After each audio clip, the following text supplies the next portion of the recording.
have now reached the intersection where ideas, beliefs, and perspectives collide. So be free to be you. It's the Crossroads Podcast with your hosts, author, speaker, and transformational strategist, Barzini and entrepreneur, empowerment coach, and tech diva, Dre Renee. If you're ready to talk love, business, politics, and everything in between, you're in for a ride. Welcome to the Crossroads Podcast. What's going on, everybody? It's your man, Hunter Grand, your personal agent for change, making life easy, Barzini. And I'm fempreneur extraordinaire and tech diva all day, Dre Renee. And this is the Crossroads, where there's only one rule: be free to be you. So y'all, when we start this episode, I just got to warn you, I was exhausted, and Miss Dre Renee recommended, like, okay, I'm gonna be real honest. I had the same drink he had, so I'm just gonna put that out. We're actually recording this after the actual podcast, so I'm not even gonna play y'all like that. We've already shot the podcast. And I had a Red Bull before we started recording, and I forgot. I don't know what it was. He was the Red Bull. What y'all are about to experience today, I apologize in advance. We have a special treat for y'all. We have a special guest. My boy Nerd is going to be on with us today for this episode. And if anybody knows Nerd, y'all know if my boy, what he posts is very, very polarizing, let's say. And so we're going to talk about a post that he posted today that prompted me to say, like, we got to talk about this on the show. So y'all gonna get all the smoke, and y'all gonna enjoy this one. All right? Absolutely. All right. So, ladies and gentlemen, this is my bro. Coming in from the grid. For those of y'all who don't know, Dre and myself are members of the Divine Nine Black Greek-letter organizations. I am a distinguished member of Kappa Alpha Psi Fraternity Incorporated, and Dre is from the one and only Sigma Gamma Rho Sorority Incorporated. And our special guest, my man Nerd, a distinguished brother of Phi Beta Sigma Fraternity Incorporated. Now, for the purposes of this, we're gonna say that we're gonna call him a Phi, because there's a dispute over who uses Sigma. So and I might be in the minority, but I literally am okay with being an SG Rho and them being Sigmas. Whatever. Right. I'm with it. So we appreciate. Thank you. The ladies will say, I'm not going to call them Rose because they be getting on my head when I call them Rose. Oh, yeah, that's the ladies of Sigma Gamma Rho don't like being called Rose. They are like, we are Sigmas, and the Sigmas are actually Phis. or Phi Betas. Or Phi Betas. Yeah. Right. It's all love. I'm actually too grown for any of that. But so we have Nerd on today because Nerd, you posted something just today that I was like, you know what, we gotta jump on and talk about this. You posted the post today, and you generally have some very controversial posts, right? And that garners a lot of engagement, a lot of conversation, a lot of angst. But what I will say is they come from a very genuine place, though, and right. I can say that I don't see any malice in them, but sometimes I do see what I would probably consider like problematic mindsets. There's a lot that I do agree with, and then there's some that, while I know where it's coming from, I'm like, let's kind of slide over here and look from a certain perspective, right? Okay. So the name of this episode, ladies and gentlemen, is called Whatever You Like. You can have whatever you like. Whatever you like. So just think Coming to America when Vanessa Bell Calloway's character met Eddie Murphy's character, Prince Akeem, and the only thing that she desired in life was whatever he liked. And I named that because this post, I'm going to read the post where Nerd says, I can tell how long I'm going to last with a woman when I show her my purpose and her response is not, how can I help? P.S. It's not long at all. Right? And I was like, damn, that was that. And from my purview, I get that as men, we want support from our women, right? Just like women say they want protection from men. But when you said, and I want to bring you in right here and there, when you said, if she doesn't respond, when I show it to her and she doesn't respond with how can I help, she's not going to last long. And it raised a lot of questions. But so I want to hear like your meaning, your intent, where that comes from and everything else. So like let us have it. What's going on with that, bro?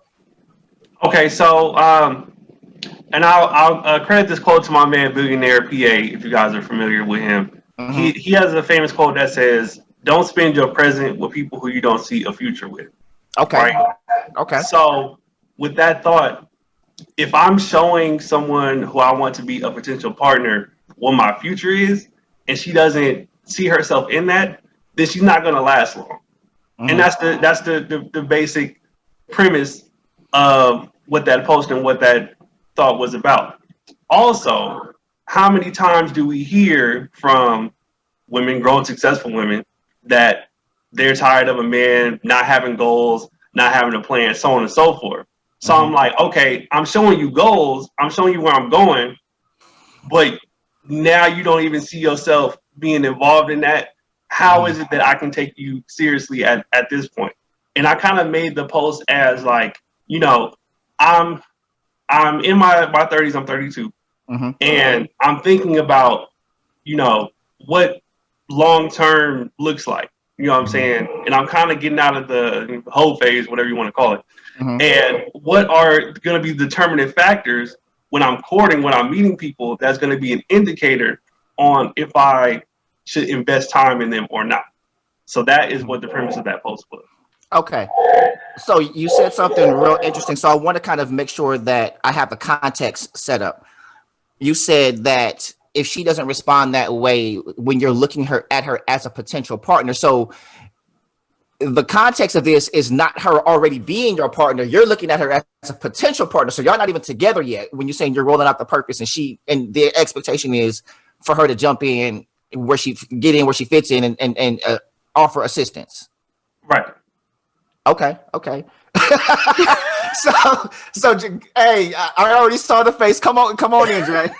I'll let you take this one. Well, I guess I finally understand how men feel when women lead with a marriage conversation on date one. Like that's how that just hit me, like unexpectedly. Like I understand what you're saying completely, but I think like from day one, that would probably be overwhelming. Not to know what your purpose is, but to feel expected to jump in there. I think, yeah, I don't know. Yeah, I would feel. So what's your response to that? Like when people, like, how walk me through the thought process. I don't want to say logic because that comes off condescending, but the thought process of saying, this is what I expect from her before she's even my partner. Like I want her to jump in and support my vision before she's ever my partner. And you trust somebody with that early too? That's my part. So humans, we within the first 7 seconds of seeing each other know if we're going to sleep with each other or not, right? Subconsciously, that means that we are validating, do we want to see this person's DNA duplicated in a legacy, in a child? And that happens like that. You know what I'm saying? That's why Tinder is so successful with the swipe method and online dating, because we are getting these snapshots of people, of bios, and making split decisions. When you meet someone out on the street, you're not thinking of, oh, I wonder if they are nurturing. I wonder if, you know, they know how to cook or whatever. You thinking about that when we are seeing each other on the street, we're instinctively thinking, you know, damn, that person fine. You know what I'm saying? Shorty got that ass. She got that nice face, with whatever the case may be. So we are already subconsciously deciding on if we want to see this person long term. When I'm dating when I'm like looking at someone who I'm thinking about dating, I'm thinking about, do I want to wake up to this person more than one night? Because if not, I'm not going to put as much effort into courting or getting to know them as I would someone who I was like, okay, I could see myself being with this person for a long period of time. And that's the animalistic nature of how we think, you know what I'm saying? And I think sometimes we get too caught up in what's politically correct or these grandiose ideas of what relationships should be that we ignore that. But no, that's a part of us too. You know what I'm saying? So let me push you on this one real quick, because there's a little bit of a contradiction in it for me, right? So let's just say at first sight, right? And let's just take 2020. We're talking physical attraction, right? Are we really thinking life partner? Are we really thinking I want to share DNA and create a child? Or are we just looking like, hey, I want to smash? Because we know nothing about this person other than how she looks. So to your earlier comment, we know within 7 seconds whether or not we would have sex with somebody. I can agree with that, because that's just physical attraction. And physical attraction simply means, if given the opportunity, I would have sex with this person, right? All things being considered. That's not necessarily a life partner, because if you're talking about you coming out of your hoe phase, a hoe phase is strictly sex. And this is how you are looking at these women for nothing other than a physical situation, right? And there might be more like, hey, we hang out, we have conversations, if that's your thing, but you're not necessarily indicating future with these women, unless you're talking about, hey, I was looking for a future, but that didn't happen, so we're just having sex. So is it really about, and if we were talking about sharing DNA, then we wouldn't use birth control, condoms, or anything else for protection in order to have sex without those results. You know what I mean? Those are risks. As adults, we should be responsible, of course, but are we really truly looking for life partners in people just because we're physically attracted? Because what I know as men, typically, like, this is the dynamic that I've noticed about men and women. Whereas men were physically driven first, emotional second. That's our secondary. Whereas women are primary emotional fulfillment, physical fulfillment, secondary. It's not that we're void of desiring those two things. It's just not what we lead with. So a woman might, when she's talking to her homegirls about a dude, she's typically describing his intrinsic nature. Girl, he's so nice. He got a great job. He treat me so good. Blah blah blah blah blah. And then she goes, and he fine too. And they're like, what? And he fine? Like, that's the physical attraction is the bonus to all of his intrinsic nature. Whereas men, like, hey, dude, hey, she pretty as hell. Body is blah, blah, blah, blah, blah. Like, all the extrinsic things. And then we go, and she cool too. Like, and she's smart. And like, you know, and she just happens to be all this other stuff. You know, she happens to have 4 degrees. But because, like, her intrinsic nature is not what draws us to her initially, it's the physical nature. You know what I mean?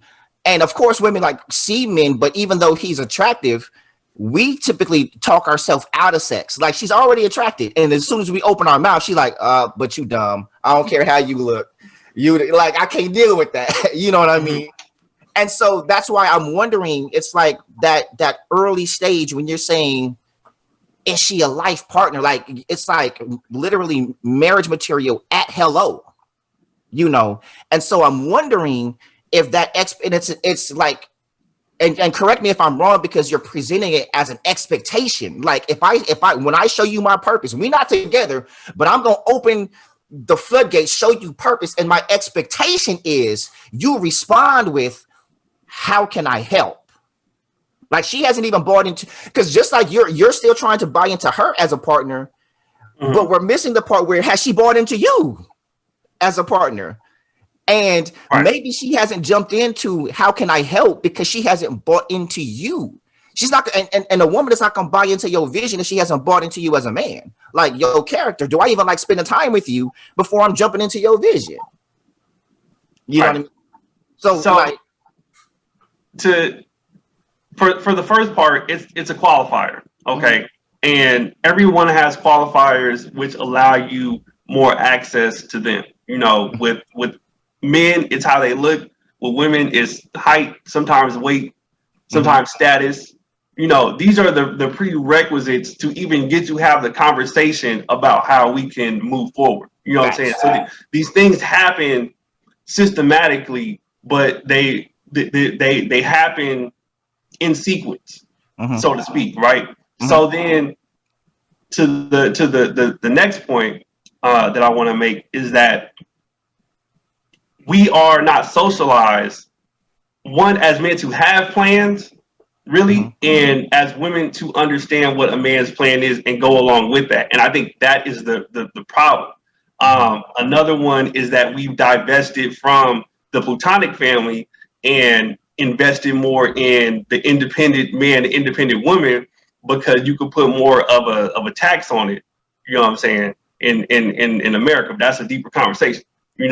So when you talk about like not getting to a point where a woman is invested in the man first, I think that is what she should be thinking about when she even has that conversation with the man, is how can we meet? How can we cooperate? You know what I'm saying? We get to this point where it's like, okay, let's put everything out on the table. Does this equal? Does that equal? No, it's not perfect. I'm going to move on. And now, are you sharing that same mentality with her? Like, you're saying you lay that out and this is the mentality she should have. Are you sharing that same mentality when she lays out her purpose? Are you asking, how can I help? How can I jump in? How can I be a part of that? How can I support that? Like, are you sharing that same sentiment? Or is it the expectation that she's just coming in, she need to be my helpmeet, and that's her role to support my vision? I mean, it depends. And, some people are going to be sexist or say I'm being sexist. No, don't qualify. Like, hey, this is your truth. It's your truth. Walk in it and own it. But we don't socialize, especially Black women, to be more than a wife, more than a mother. I rarely meet people who get these advanced degrees and, who advance in their career to say that I want to be the best social worker. I want to be the best corporate finance associate. You know what I'm saying? They're doing it so they can be more attractive to find a man that makes more money to retire them early so they could be a stay-at-home wife most of the time. Okay, I'm gonna let Dre listen. I'm gonna let Dre get this because we're picking on women. It's all good. And what they should be. No, it's all good. I'm just taking it all in and just mental. Okay. Mental well, database. listen, I'm gonna need this. So okay, I'm struggling, bro. I'm struggling, and I get where you're coming from, but I can't help feel that the thought process is misguided, right? And here's where I'm struggling is because I advocate hard for men, right? I was just having a conversation before we started shooting about people telling men what they're supposed to be. You see what I'm saying? And so my premise on that is, who decides what a man is and isn't? And if we're asking that question, then conversely, in fairness, we have to ask the same question: who gets to decide what a woman is, isn't, should, and shouldn't be doing? Because we all follow different creeds, cultures, thought processes, and everything else. And so what I said to somebody, it was like, who is anybody to tell who is doing manhood and or womanhood right? Because here's what you have to do to say that we're doing it correctly or not, right? Somebody had to decide what manhood or womanhood is, right? And then first we all had to agree to qualify this one entity or person to do it. And then after they do it, then everyone has to agree. And I'm talking about everyone in the world has to agree on this objective definition. And then after we do that, we have to then nominate somebody to qualify everyone on whether or not they're doing it correctly. But more than that, we then have to train everybody at birth, starting from birth, and make sure that they have equitable opportunity and access to resources to be able to participate correctly in manhood and or womanhood. Hence saying that there is a template for what manhood is and what womanhood is, and this is what we should be doing as manhood and womanhood. And because I hear you say they're not socialized to do, and when I hear that we're not socialized to do these things, what we're essentially saying is we're not teaching them right. You know what I mean? And when we say that, we have to ask, from whose perspective? You see what I'm saying? Because we all have a perspective, and you were entitled to your own. But what I'm hearing is if a woman doesn't fit my narrative, which is fair, and you have every right to want what you want, but what you want is going to be hard as hell to find. It's hard as hell anyway. But damn near impossible. But it's on. But it's not. It's only seeming impossible because I feel like you're making it that way. You see what I mean? It's from. Imagine this. Would you, if a woman walked up to you and said, "Hey, I want you to propose to me today," would you do it? Would that seem crazy to you? Like, yes, hey, exactly. So how does it not seem crazy to say we're not even together? We're not even in a relationship yet, but you need to follow my, and you haven't described the fact one, because I commented on the post, and what I said is that women are detail oriented, right? They live in the details. Right. Men, we're big picture, we're the what, and women, when we add a woman to it, she's the how, right? It's almost like you say, if you have a family, you say, "Hey baby, we going to the amusement park, right? We about to go to Magic Mountain, okay? This is what she's gonna do. We show up to Magic Mountain, and then she's probably gonna get the map, and okay, we're gonna start here at Viper, and then we're gonna work our way down here, and then we're gonna end over there at whatever. She's got the whole sequence of the day for optimal fun and time saving, and she's gonna add the lunch breaks in there, and this is how much money. This is how much money we brought so that we can stay within budget because we have this other plan because we're trying to buy a new car or whatever, right? And funnel cakes at the end. Right. And so typically, yeah. And so when you're dealing with a woman, you're not going to find much success if you don't explain how you plan to achieve that. So women give, and I go hard on women, but in fairness, you have to prep her with what she needs to be able to buy into that vision. And that's typically the plan. You can't say, "Hey, you know what, babe, I'm running for president. I'm gonna be president of the United States." So when we say that, we expect her to go, "You know what, baby? Yeah, you can do it. Go ahead." That's not reality. She's gonna say, "How?" And she's not shooting you down. She just wants to know. So if you can lay a, "Well, first I'm gonna run for city council and blah blah blah, or school board or whatever it is, and then in 2 years I'm a blah blah blah, and then in another years I would be like," and you make it seem real to her. When you make it realistic, you break it down like we do kids with math. You can't throw a calculus problem at a second grader. You see what I'm saying? Right. You have to, like, step by step equip them to that certain level to where they're like, "Oh, I get it." If you don't explain math to them, they don't get it. That's how women are. You got to explain the how. And that's what they buy. They don't buy into the vision, they buy into the process. Because if you explain and outline the process, then okay, there's the vision. They are not wired for the end results. Because you're expecting them to trust you with their life and livelihood. Like, literally, you want them to follow you, and they don't know how. And you want them to shut up about it. It's like, you ever been in a car and hey, we going this way, and she knows you're going the wrong damn way, and your expectation is, "Support me in this drive," but you going wrong. You ain't told her, like, "I want you to ride cross country," but you ain't said what freeway you going on. You ain't saying how long it's gonna take to get there. You ain't saying, where are we stopping to stay on the way? Like, are we staying with some of your frat brothers? Are you renting a room? Like, what are the details? How is this going? What do I need to bring? Who do I need to call? What arrangements do I need to make before I go? You just saying, "Hop in the car and let's roll," and that's not realistic.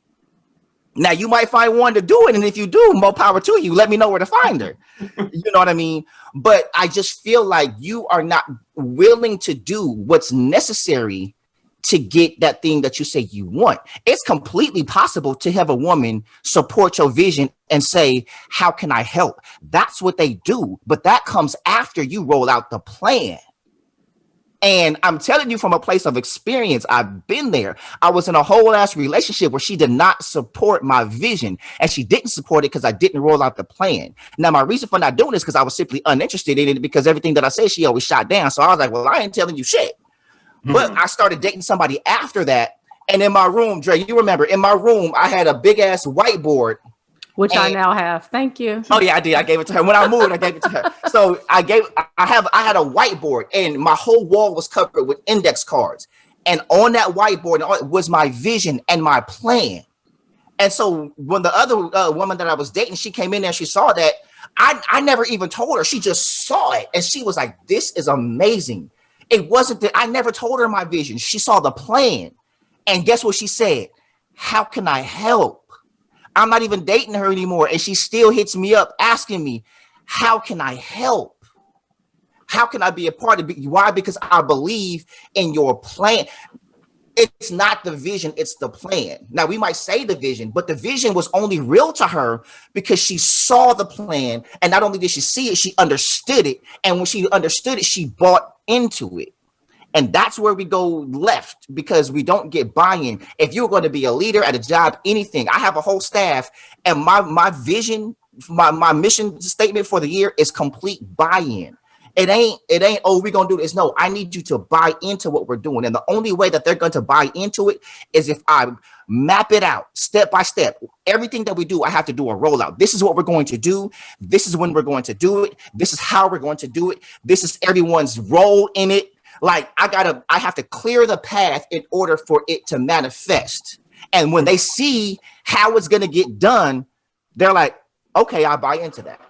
Now, if I just say, hey, I need you to start a club with the kids and this is the outcome that I want to have the club go. They're like, wait, what? Well, what class am I doing it in? What day does it occur? How many kids is it supposed to be? Is there like, what resources do I have? Am I getting extra pay for this? Like there's a lot of questions. You see what I'm saying? So right. if you want a woman to just jump in and blindly follow a man she does not know because she's not your partner yet. You see what I'm saying? Mm-hmm. I just don't understand how that's realistic. And I know I said a lot, but I want you to get that thing that you want, but I feel like you're misguided in how that actually happens in that process. Right. So, Dre, I'm gonna pose this question to you. Uh-huh. Do you feel that this pushback comes on the man's part because of I would say resentment from kind of that blind faith of following a man's leadership, and now it's like, okay, well now I have to see everything. It's like that quote that says, where a man says, "I want a ride or die chick," but the chick is like, "Wait, why are we dying? Like, can we do something else?" Yes, that does not sound attractive, right or die? But, you know, because I'm just curious to know from your standpoint. Oh, okay. So let me make sure I laughed, but let me make sure I understand. You're saying, are we pushing back because we need to see the full scope of your plan? Repeat that for me, just so I can make sure. Is it coming out of a resentment from seeing that situation go wrong in the Black community, okay, or before? Okay. I just think it's lack of trust. And so that could be from how the woman was raised, anybody, from your upbringing. It could be what you see in your social circles with your friends. It could be, what your mother told you, what you saw her experience with your dad or with whoever her partners were at the time. And I definitely would say, I was raised, and most of my friends, go after your own plan, because you really can't trust that somebody has a plan that includes you or that they want you to be involved with their plan. And I answered your post as well. I was like, I've never had anyone come to me and say, this is my purpose. I probably wouldn't even know what to do if that happened. But, I have seen men's action and been able to determine, if we did have that conversation, that's in alignment or that's not in alignment.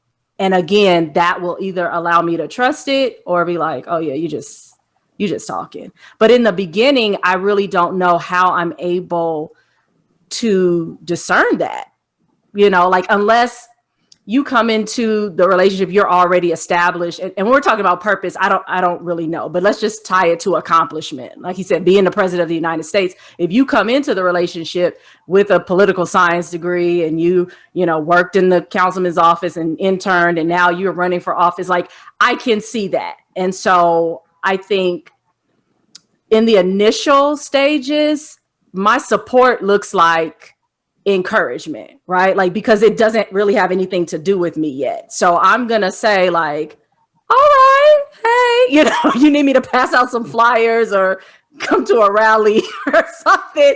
I got it.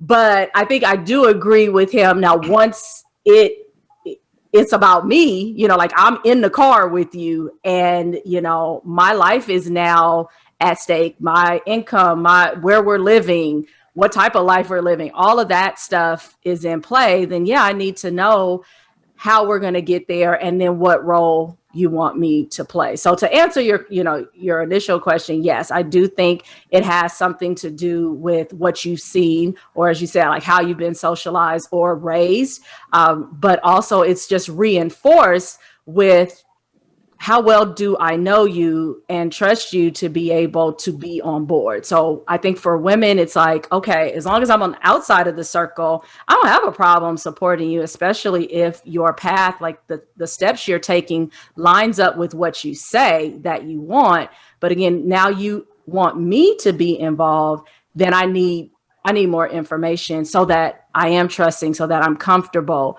with, with partnering with you on that.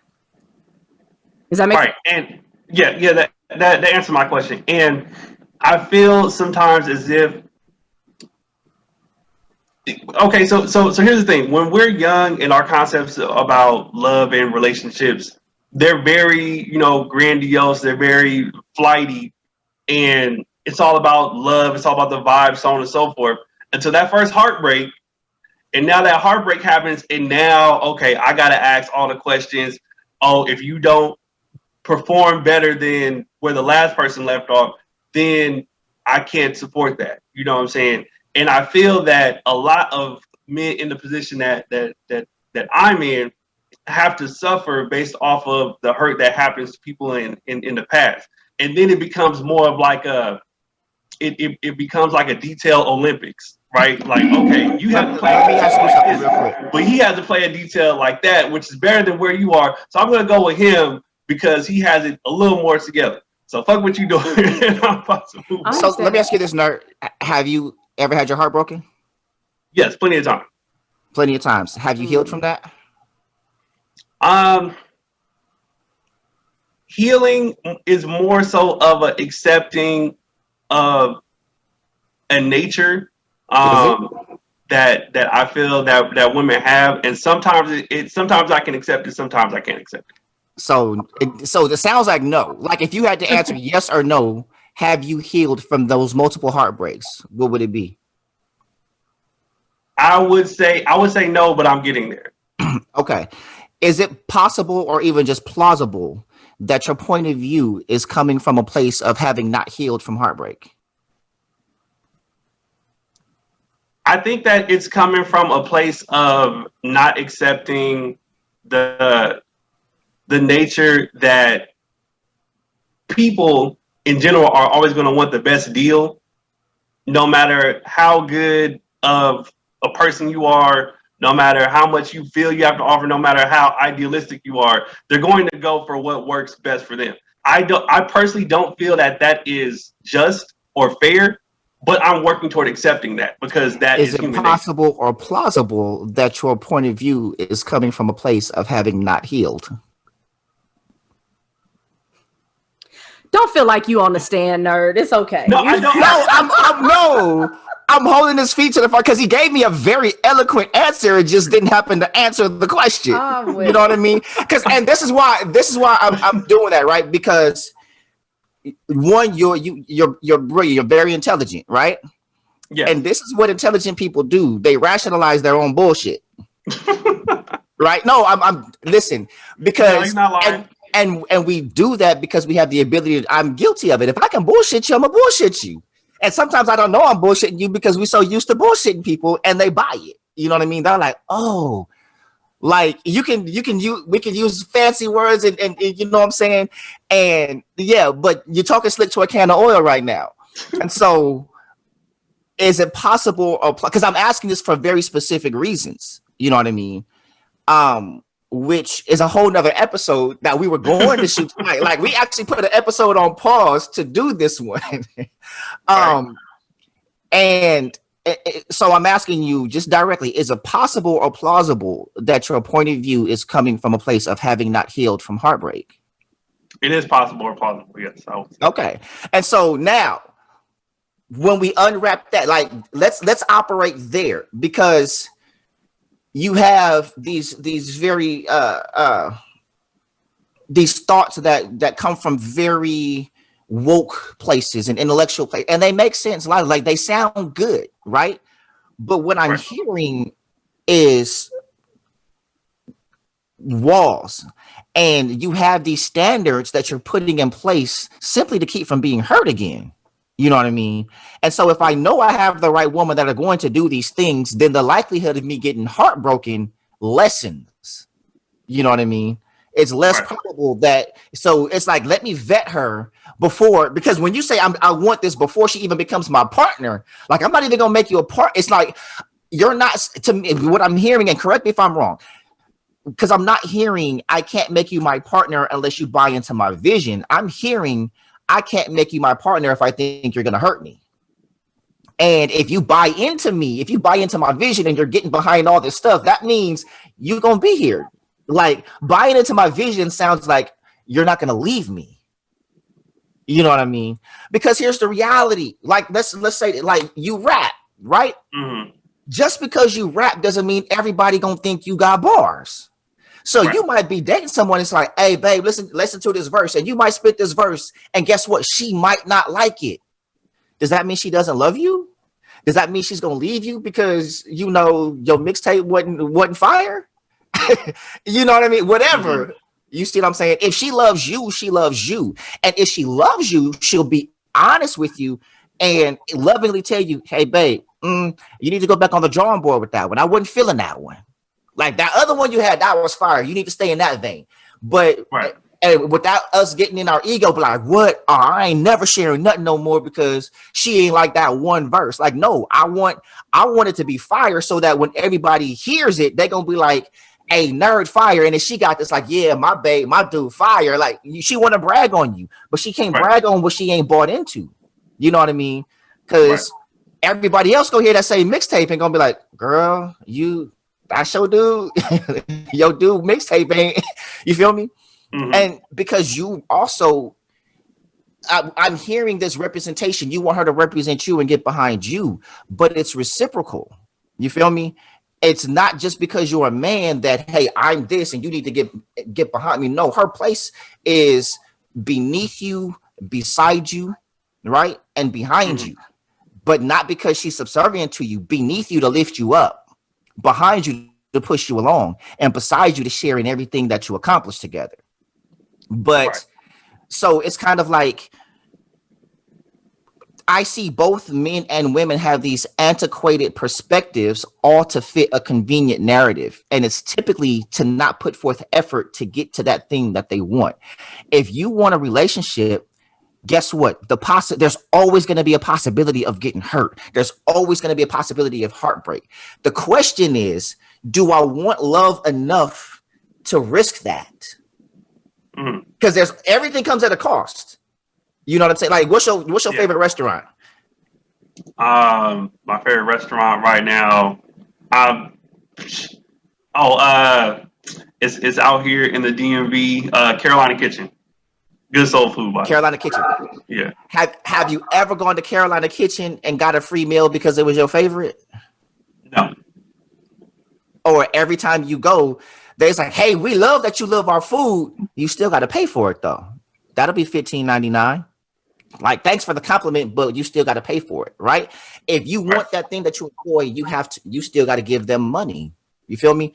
If you want love, you got to put in the work. You got to pave the way for her.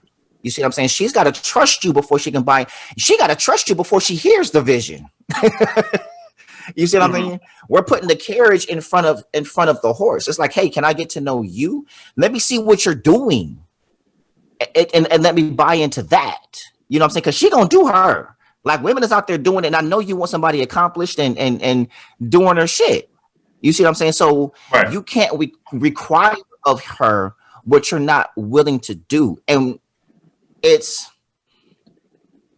Well, let me ask. When I was younger, I don't see. I don't want to assume. Are you saying that you're not willing to do, like, what I hear is that you're putting more emphasis on what you want because perhaps you have been leading with that and it hasn't been reciprocated. Is that correct? Or are you just, I have all these standards and I'm unwilling to reciprocate? No, it's that there's the first piece that I've been doing a lot of things and it hasn't been reciprocated. Right. That's what I felt. Okay. So I think that, yeah, we're in a different direction with that. And that also lines up with, the healing piece too. And it's a decision, right? Like, and this is not a therapy session, so I'm not talking like this for you. It was like for anybody, that we have to make a decision at some point in time to risk, right? So I'm an entrepreneur and I've been doing this for the greater part of 15 years. And there have been plenty of times when I was on the edge, have completely fallen on my face, and I wouldn't have gotten to 15 if I didn't get back up and try again. Even with relationships, like, oh God, we don't even have enough time to go through all the fails.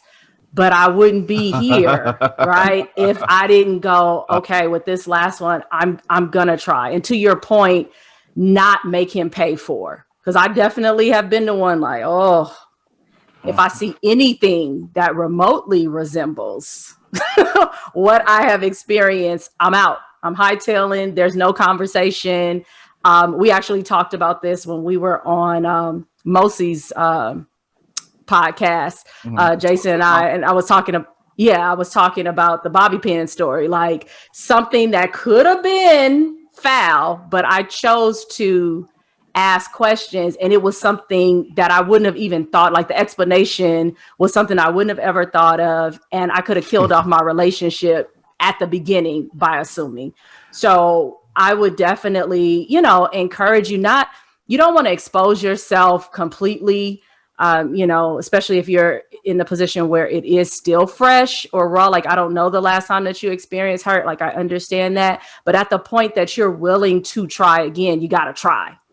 Right? Like, if you're not willing to try, then it's like, okay, I'm on the bench, sip my Gatorade. But at the point that you're like, put me in the game, then you got to give it everything you have. And I mean, use your sense, your good sense, but you don't have to put the walls up. Like, really trust that you are leading with good intentions, and that which you are seeking is also seeking you. And I know it's easier said than done, but I hope that that's something that's helpful to anybody that's watching. That was powerful. Like, trust that what you're seeking is also seeking you, because you talk a lot about energy. And so let me ask you this: do you believe in law of attraction? I do believe in law of attraction. Yes. So conversation over. Like, but see, the thing about that is we have a lot of distractions right now, and I'm on the cusp of people being swayed by this false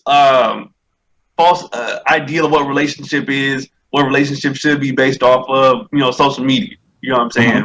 Versus someone else's projections, versus what it is that actually works for them or what is good for them. So what should a relationship be? I think a relationship should be cooperation. What can you cooperate on? How are you compatible? And when you say you, do you work on it? So I'm big on words because I'm hearing you say you, but by you, do you mean we or do you mean you? But I mean we. I'm saying you to make it. Yeah, no, I'm just I don't want to assume I'm clarifying. No, I feel you. Yeah. Okay, go ahead. And I believe that's what relationships should be, but because there's a lot of hurt, and I will admit that I'm a part of that, but it also is a reaction to other people's hurt. So it's like now I have to counteract the action that is happening on me, and it drives me crazy sometimes. Right, but that's and that's very honest, right? So sometimes you have to come out of your intellect and just get honest. You see what I'm saying? And just break the shit down to yourself like you would do somebody else. And I'm telling you from a place that I've come from. You know what I mean? Like, You don't know what you don't know. And sometimes there's hurt and trauma that's lying in us so deep that we don't know it's there. And until you come to a place of what I call the 4 A's of change would be acknowledgement, acceptance, assessment, and action, right? You got to acknowledge that something's off.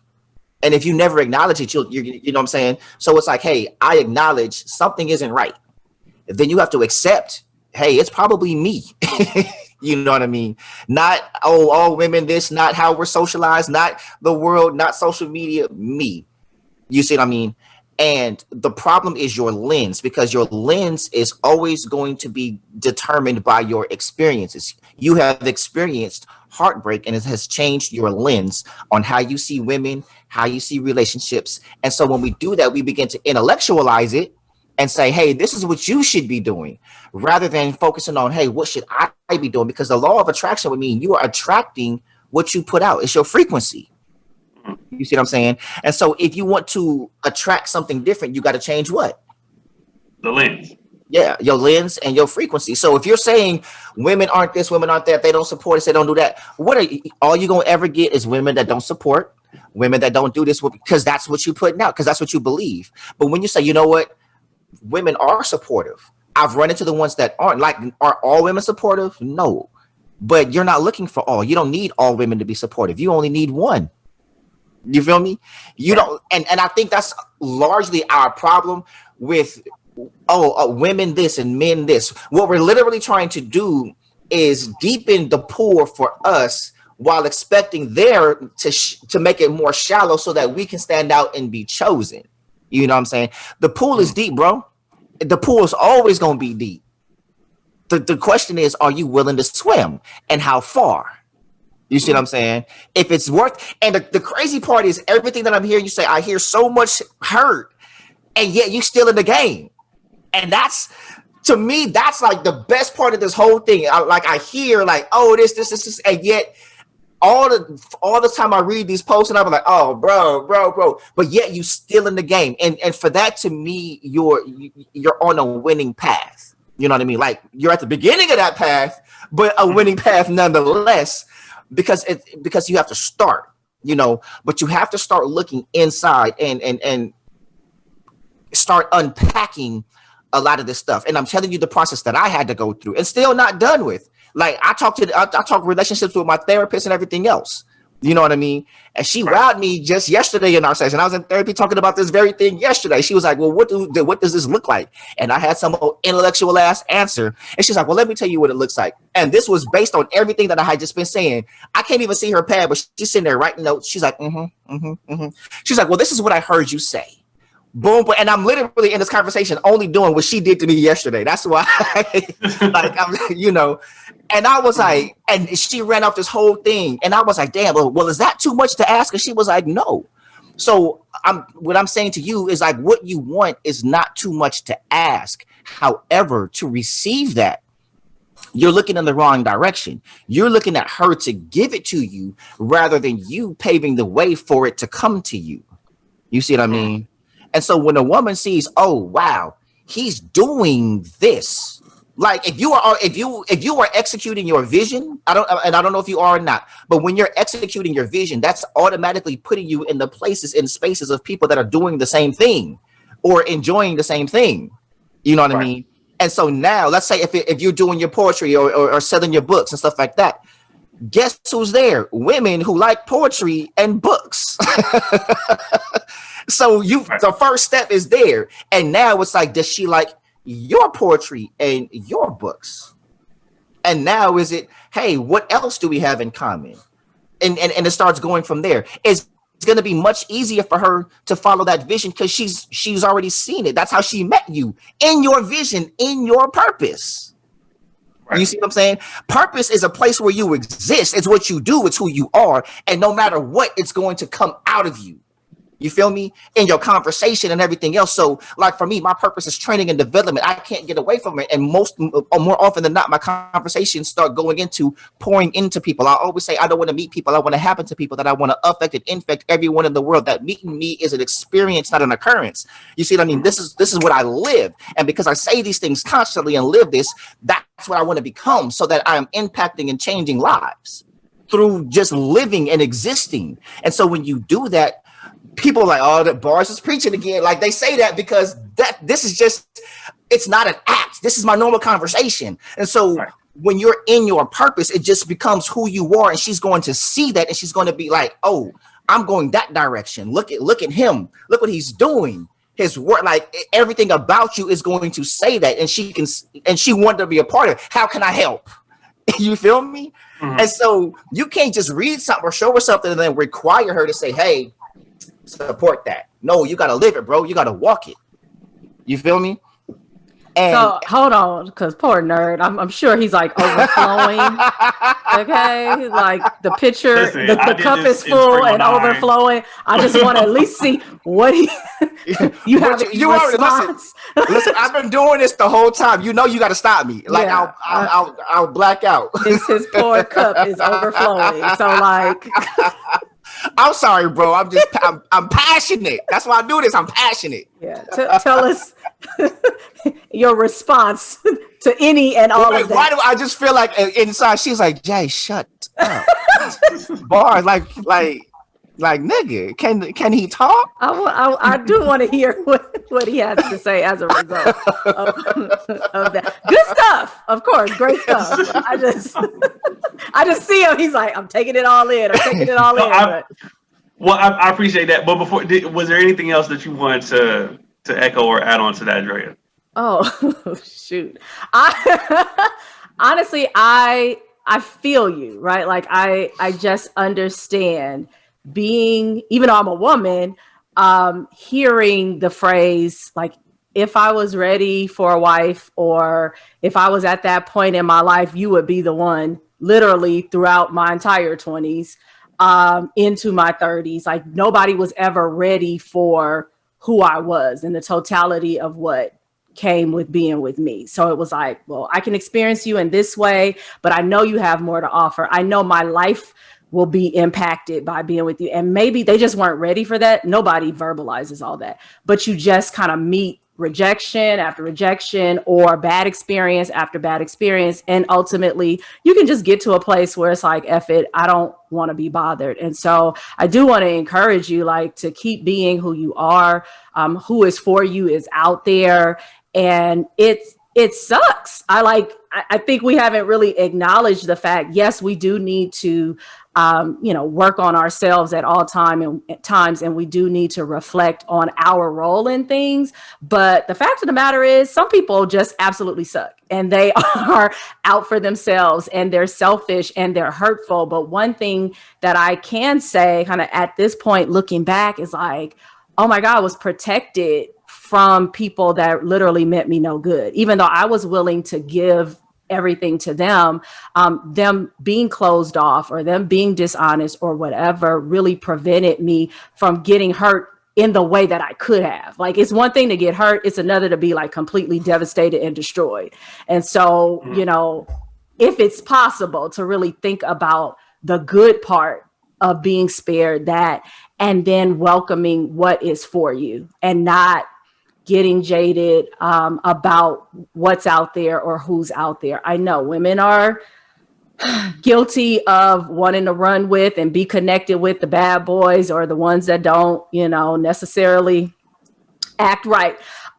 And that is the case to not everybody. I was watching Married at First Sight. I tell Jason all the time, like, I'm going to throw my reality shows in. I was watching Married at First Sight, and this lady, God, it made me so mad. So the guy is like super in touch with his emotions. Like, he's able to tell her how he feels, what he likes, what he does not like. He's a nice guy, and not like, and it's unfortunate that the labels are like a punk or this or that, but I don't get that from him. Like, he's less than a man. He's just able to express himself. And the first thing she led with was, I'm used to more masculine men. And I was like, I want to slap the mess. I was so mad because by the time you're this age, and I won't tell how old I am because nobody will believe it. But by the time you're at this age, that's what you want. Like you have dug and scratched and scraped trying to see like, what does he feel? What is he? And why won't he talk to me? And then here comes somebody that leads out the gate. And I think this guy is like 26, which is like unheard of to have somebody that young that's already like, I got expressive. it. Right. And she's like treating him like crap because it has not been her experience. She's used to somebody that's closed off. She's used to people that are emotionally unavailable. And it sucks because when a man that is ready gets this kind of treatment, I absolutely understand why he's like, okay, well then I'm not sharing with the next one. I'm not even sharing with you, let alone anybody else. So I just, I want to encourage you that all women are not like that. Sometimes we all have to bump our heads before we realize the things that are important. And living life with somebody, I think you said it in the beginning, like, do I want to wake up next to this person every day? Or if I was down to my last dollar, if I couldn't, get myself out of the bed, would this be the person that could help me? Now, you don't know that at first sight. That's absolutely not going to happen. But as you develop a relationship and you decide on who you're going to spend your time with, those are the things that are super important. And I would say sooner rather than later. And I don't know if first date is the time to do that or second or third or whatever. I do think it's important to say, are you the type of person that I can be honest with and that you're honest as well? So at least if you have these conversations and they're like, no, I'm absolutely not on board with helping you or putting my life on hold to support you, then you can move it along. But just looking for them to blindly support your passions or your purpose out the gate, like I said, just for a woman to come out and say, well, I'm marriage material. And so anybody that's not ready to wife me, we don't have anything to talk about. It feels ridiculous. Like, I don't want to crap on anybody's feelings, but it does. It just feels ridiculous to think that somebody that just is meeting you is willing to either give you their last name or give up their life to support something they don't really know much about you. So that's, that might be even final thoughts. I don't know. That could. Right. So to bring everything together, I would say, you're right. If I'm being honest, I'm at a checkpoint right now. Right. And maybe I need to go a little bit further in my purpose before I find what it is that I actually want. So maybe things are being said and thought of out of frustration, because I see the end goal and I know that I'm not there yet. So it's like, well, what can I do today to make sure that happens? So it's like, okay, I gotta plan everything, so on and so forth. But it's a process, and it's also to what you said, Barzini, it's allowing that time for work to be shown. You know what I'm saying? For me to prove that I can fulfill what it is that I'm purposeful about. And then from there, I will get the qualifiers of who I should be spending my time with. That's so good. Yeah. And sometimes, bro, I just want to give you a push. Like, I eliminated my checklist, right? Because I know a lot of people always talk about, oh, what's your checklist? What do you want? And I kind of like don't do it. It's like, do I like you or do I not like you? Do I enjoy spending time or do I not? The qualities that I see in you are those ones that I want to keep around. And it kind of simplifies the process. Usually I'm like, yeah, no, I don't. But it's more, I focus on the work until I meet her. You know what I mean? And so you meet women along the way and it's like, okay, but in the meantime, I don't stop the work because I'm not in a relationship. I have to keep becoming a better version of me. And it's like I told you earlier in our conversation, you may have not reached where you're supposed to be in your life because you're not shooting high enough. And if you're not shooting high enough for your purpose in your own life, then you're possibly not shooting high enough for the woman that you're supposed to be with. You need to elevate to meet her. She's probably there, but you can't see her because you're not looking up. You see what I mean? It's like you looking at what's in front of you. And if you're looking at what's in front of you, like where you, like right now, you're in a place of like reflection, because that was very powerful what you just said. And so if you know that, hey, I'm not at a level that I'm not at the level that I'm supposed to be. So she's probably up there waiting, like, you know what I mean? While you're looking at everything in front of you, because everything in front of you is at the same level that you are. So if you're sitting here existing in a place of hurt, guess what's right in front of you? Other people that exist in a place of hurt. That's the women that you're seeing. That's the women that you're attracting. And they're saying and doing the things that they do for the same reasons why you saying and doing the things that you do. You're all hurt. You know what I mean?